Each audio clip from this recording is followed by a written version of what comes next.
kaila. Hello, good morning mga kadale. So ito ang yung abang lingkod, si Kimpoy Dale, and this is my YouTube channel. Good morning sa inyong lahat. Ang pag-uusapan natin ngayon, what is Transportify. Ayun, gagawin ko tong video na to kasi I'm part of this company. Tapos madami yung mga kaibigan ko dyan, mga tropa, mga kamag-anak, mga nakakapanood ng mga video na to, mga friends ko sa Facebook. Yan, kasi tinatanong nila, ano yung Transportify? What is Transportify? Ano tong pinasukan kong trabahong to? Eto, masasagot ko ngayon dito sa vlog na ito.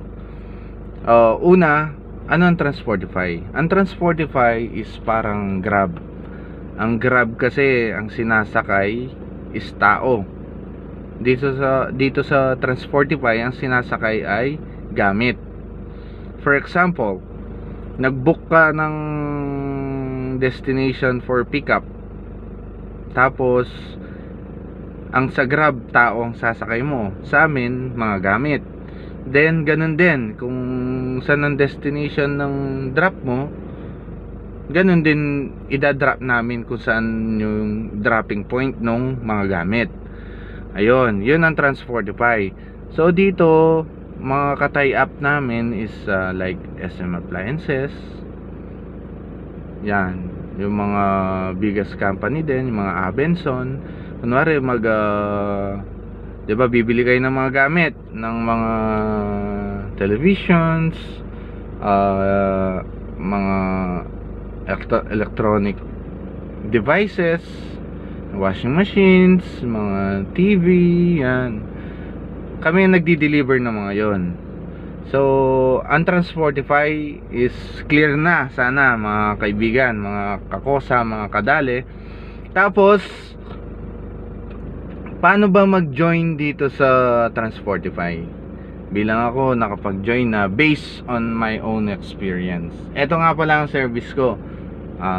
Isang closed van. So meron din kaming mga sedan cars, closed van, and mga trucks. Depende kasi sa inyo kung anong ibubuk nyo, ano yung pwedeng capacity ng sasakyan na pwedeng ilagay yung mga gamit nyo. Yan, makakapili kayo doon mga kadale. Tapos paano mag-apply? Paano mag-join dito? Dito ako nakabase sa Pampanga. So based on my own experience, sasabihin ko lang kung ano yung mga na-experience ko nung papasok ako dito sa Transportify. Una sa lahat, kung gusto nyong malaman yung office dito sa Pampanga, sa San Fernando, Pampanga. So if ever meron po kayong Waze or Google Map, pwede nyo po siyang i-search San Fernando City Transportify Office. Ayun, tapos lilitaw na siya nun. So ang Transportify, it's open 9 AM to 4 PM. Yun, tapos nung ako ang pumunta doon, siguro maybe after lunch, mga 1 PM, nandun ako ng 1 PM. Pagpasok ko doon, pinaupo ka muna sa isang conference room. After nun, may mga pinakitang mga slideshows, presentation. Tapos in a few minutes, sasabihin nila na kailangan nyo makinig, kailangan nyong i-memorize ano man yung nasa presentation. Tapos sasabihin nila na after that presentation, mag-e-exam kayo. Ayun, medyo okay naman yung presentation, maintindihan mo naman siya ng maayos. Tapos after that presentation, nag-exam na kami. So after the examination, after a few minutes lang, malalaman nyo kung nakapasa kayo sa examination or hindi. If ever nakapasa kayo sa examinations, may konting briefing pa ng konti. Tapos bibigyan kayo ng mga accessories nyo, kamukha ng Transportify cup, and ID and a shirt. Pero hindi ito ang shirt ng Transportify. So ito yung mga proper na dapat suotin ng isang driver bilang Transportify. Ito yon.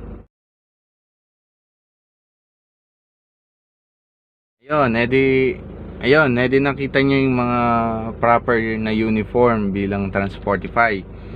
Tapos, ano ba yung mga main requirements nung pumunta ako doon? Una, yung pinakamahalaga, yung Android phone or iOS, yung mga cellphone na high-tech, yan. Tapos, picturean nyo na rin yung sasakyan nyo, if ever sedan, closed van ba yan, or truck. Ang pipicturean nyo siya sa harapan, sa side, left and right, both side, then sa likod, then after that sa loob.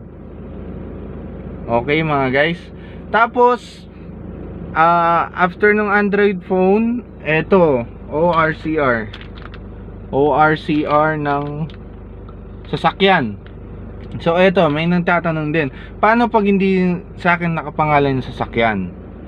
Sasabihin na naman nila na kailangan mo ng authorization letter dun sa may-ari ng sasakyan na pumapayag sila na yun nga, Transportify, na pasok mo siya sa Transportify. I-explain naman sa inyo ng office yon sa San Fernando. Then after that, mga driver's license, non-pro or professional, it's fine. Tapos yun nga, yung NBI clearance.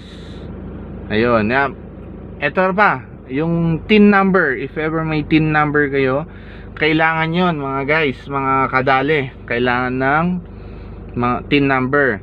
Yun. Ngayon, sa mga kadali ko dyan, mga katropa natin dyan, sa mga nanonood, if ever na gusto nyong mag-join sa Transportify, extra income na rin sa atin kasi yun guys eh. For example, ako sa isang linggo, mga 4 days a week, 3 days a week ako nagta-Transportify. Pwede po siyang full time, pwede po siyang part time. Ayun. Tapos itong Transportify is 24/7 po siya. If ever nag-book kayo anytime, basta po may nag-accept, ayun, accept lang na accept sa mga bookings. Pag may nag-accept, for example, isa kayong guests or customers, ayun, 24/7 po ang Transportify. Ayun, so mga kadali, if ever you want to join Transportify, sana naliwanagan kayo mga kadali, mga katropa ko dyan, mga kakosa, mga kaibigan.